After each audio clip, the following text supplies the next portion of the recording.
Hello and welcome back to our sustainable journey. I am Steve, and today we've got some more farm updates.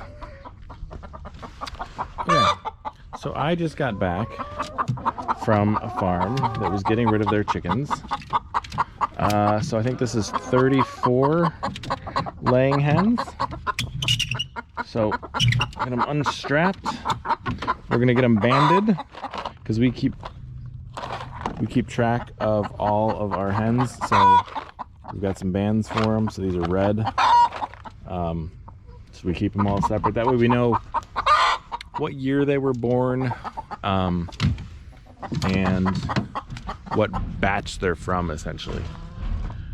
So I'll show you that process. It's not fun because they don't want to have a bracelet on, which I get, but it helps us identify them. That way, if they're sick or whatever, so I will get them out of here. If I can do this one-handed, there we go. So we'll get them unstrapped from the Jeep. We'll do one set at a time. So there should be 5 chickens per cage. That way they've got plenty of space. It wasn't a long drive, it was 15 minutes away, but we'll get them out, we'll get them banded.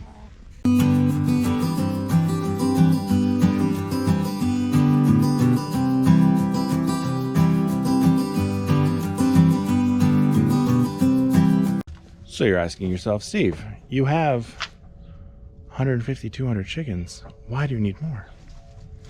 One, chicken math, right? You can never have too many chickens.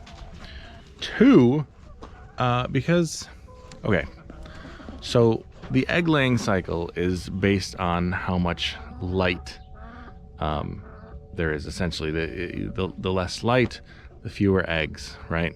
So they don't lay a whole lot of eggs in the winter time. So we're getting maybe 2 dozen eggs a day, and we should be getting 5 or 6 dozen eggs a day. That's what we're getting in the summertime. So we need to supplement that by adding more chickens. Now there's ways to offset that. So you could lock them in a building with artificial light that makes them think the sun is shining for 16 hours a day, and that tricks them into laying eggs more often. That's what the mass producers do, but that's horrible for the chickens. Ew, she just pooped. And so we don't do that to our birds, because we're trying to give them a good life, right? That's kind of the whole point here. And so, because they're free ranging, so they can see the sun, and I don't know if you can see, but there is no sun. So days like today, they're not going to be producing very many eggs. And so we need to supplement that by getting more chickens, hence more chickens. And so that's what we've done, is we went to a chicken guy that I know, and we got 30 plus birds from him. And we do that every year from this guy, because he only keeps them for a year, because the production slows down. They're not producing as many, and that's fine with me, because we don't need,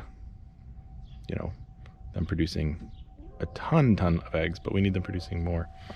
So what you do is you grab a hen. Actually, what I'm going to do first is I'm going to grab, they're numbered. These bands are numbered. So this is 76 through 100. This is 26 to 50. 51 to 75. Of course, the last one I grabbed is the one that I actually need. 1 to 25. And notice this one's empty. Yep, empty. Because we already used those ones. So I'm going to use 51 to 75 this time around, because I know I haven't used 51 to 75. So we'll sort them out. Make sure that we have 25. And then we'll start banding up these birds. There should be 25 bands per box. So 1, 2, 3, Yeah, that looks right. That's 25. All right, cool. So let's start banding them. Okay. Let's see if I can set this up somewhere so that you guys can see what's really going on here. Let me put the chickens over here.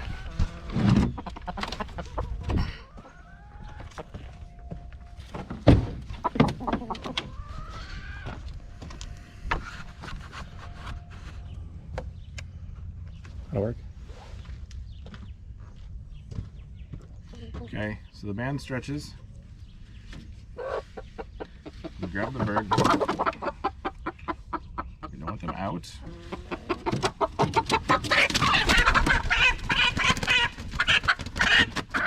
Okay. So let me put it on.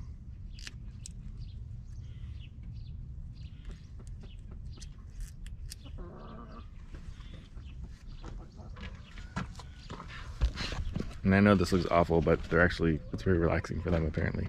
So it's nice and loose, so you can see it's loose.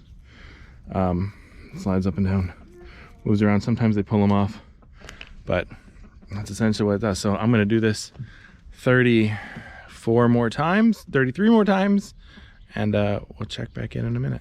Okay, so the 5 in this batch are blinged up, so I'm gonna take them down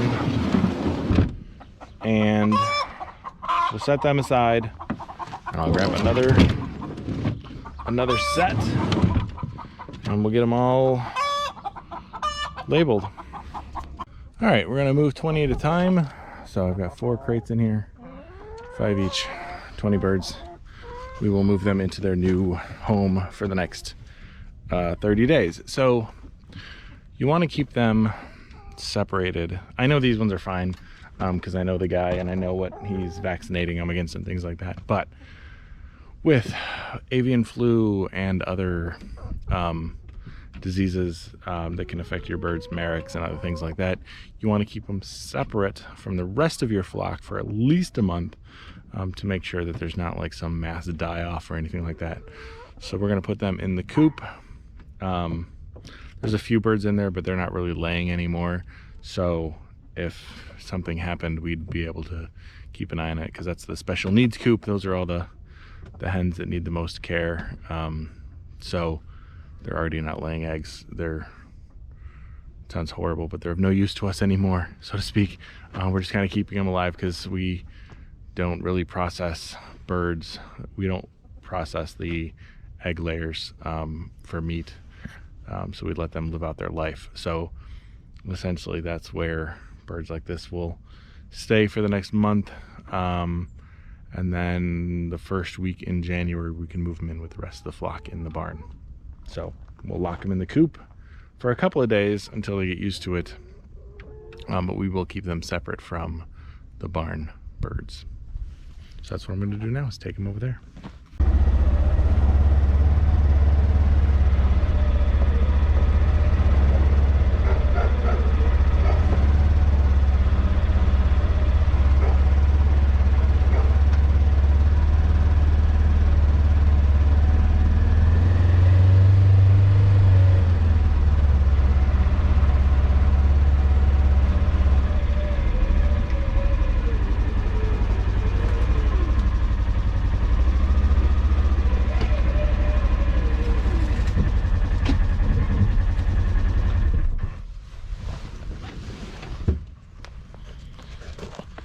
Okay, so here's the opening in the fence. So we'll grab one batch at a time. We'll take them inside and we'll let them go. All right, that is one batch done. God, look at all the poop. It's everywhere. It's on me probably, for sure. We'll go get the other ones tagged up and brought down here. And we'll do it all over again.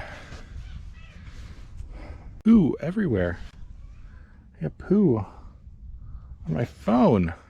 Gross. But they're all away. I'm probably gonna need a shower. But yeah, there's poo everywhere. So they're all in there now. You can hear them. They're going to be dishing out pecking order for the next day or so, figuring out who's the mama hen and who's all the underlings, because they every time you introduce new birds, they fight a little bit to figure out who's the boss. And we've got some big ones in there. There's a black marin, I think, is the biggest one we have in there. I don't know, but they will fight it out to figure out who's in charge of whom. So the other stuff going on is this livestock trailer is now full, and you'll notice the piggies aren't out in their pen, they're in the trailer. So we moved them to the trailer within the last few days. See, they're just chilling. Oh my gosh, they've made a mess. We need to get some straw in here. Yeah, you sticking your tongue out at me? You got water, you got food. You're just being feisty. So they're going to the processor on... They're loud. Maybe I'll walk away from them a little bit. They're going to the processor on Monday, so we'll get them back from the processor. It's usually about 2 weeks because we get ham and bacon and things like that, and stuff. It's got to cure and all that. So we put them in here for the few days prior to that, so that they're used to it, because they're, you know, they're used to all this space. So they had all that space, and now they're in a trailer, and we don't want them scared and freaking out because it taints the meat. So you want them to get used to it for a couple of days prior to getting them processed. So they get all the food and water they want, so they live their last week, or last couple days, really not a week, very happily.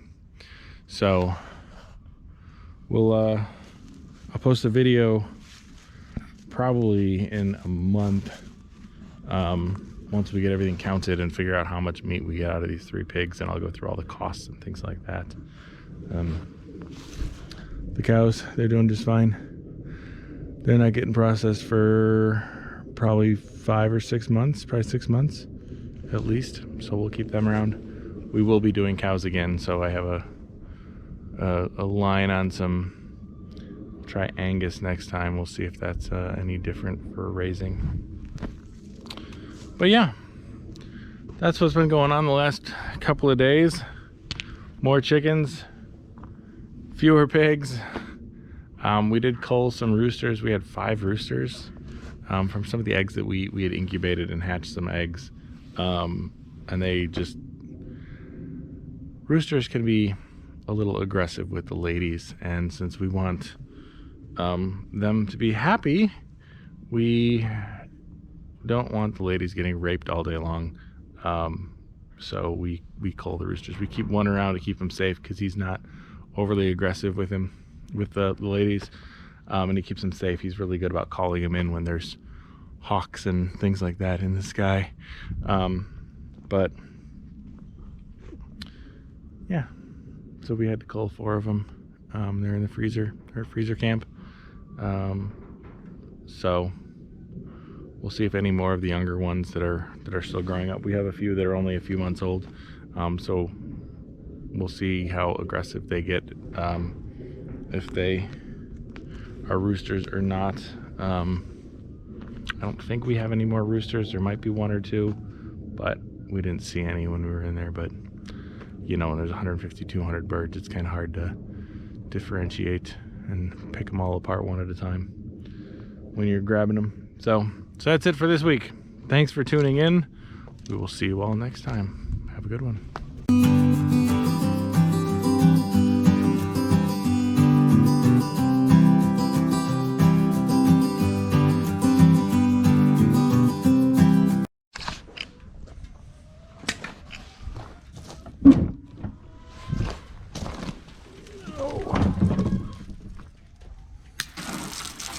Ew. Yeah.